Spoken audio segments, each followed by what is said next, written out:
Good afternoon, everybody. Doug Jenkins with the Findlay Hancock County Chamber of Commerce. We are live from the Hancock County Fairgrounds with Fair Director Haley Reese. We were just here for a ribbon cutting for the new Junior Fair building. Perhaps you can see the sign right behind us here. Certainly, this is going to be just an absolute hub of activity here in a few weeks.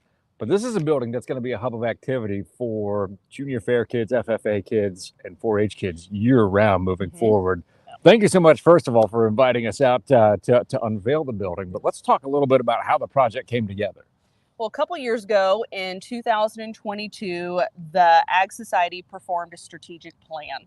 And the strategic plan, which was funded by the Community Foundation, largely in part has led to our direction of where we are going as the Ag Society and the fairgrounds and how we're moving forward. And a new youth space, as well as some other projects like new restrooms and shower facilities, really were identified at the top of that priority list. So we knew that that's what we had to focus on and we needed to focus on.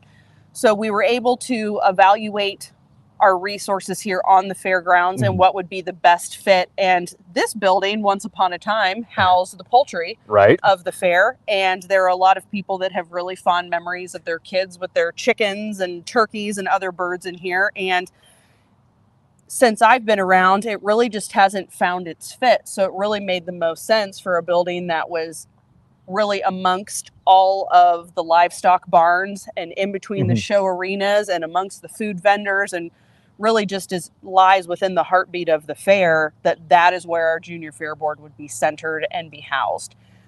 So in February, early February, we started on this project, and it has truly been a labor of love. We have had a lot of really influential and impactful community members and sponsors and supporters dive in and pour themselves into this project. And now we're really excited to unveil the Junior Fair building that will see generations of kids to come. Yeah, absolutely. And again, huge activities during the fair week. And we were talking before we even did the ribbon cutting that the number of 4-H projects in the county just continues to go up. Yes, a huge amount. I mean, we are outgrowing our barns, and it's a great problem to have because not everyone can say that, but we look at our numbers and we're like, oh my gosh, we have so many animals that are coming to the fair. It's going to be great. I can't wait to see it all. So it's great to see participation at that level. Absolutely. I always look at it like, you hear people talk like, kids don't know how to put the work in these days or anything like that. And I'm like,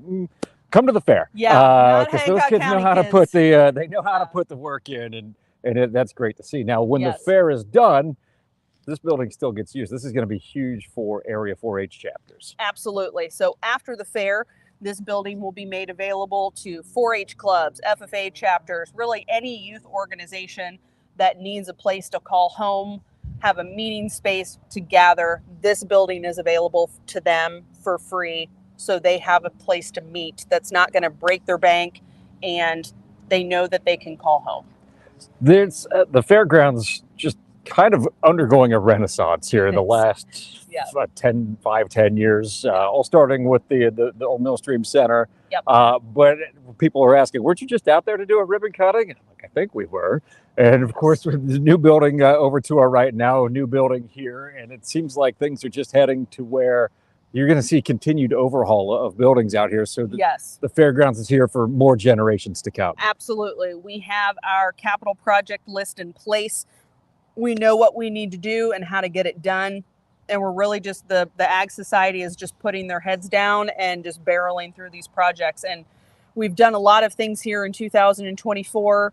We have this building. We just renovated the restrooms. We have a shower house going in. We have a new mural up on the wall down here with a relaxation area. And in 25, we hope to have a couple more buildings. And really, in the next 5 years, the entire scope and landscape of these fairgrounds could be completely different, and we're so excited for it.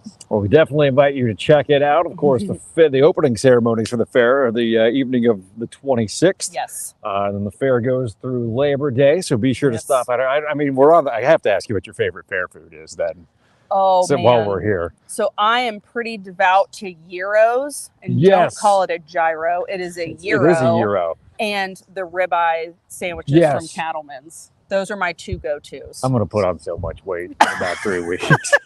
Yes. Haley, Yes. thank you again so much for having us out here. I'm really excited to see this in action when the Mhm. fair rolls around, and just being able to see so many kids and 4-H chapters use this. I think it means a lot to the entire community. So thanks again. Yes. Thank you. For Haley, I'm Doug Jenkins. Have a great afternoon, everybody.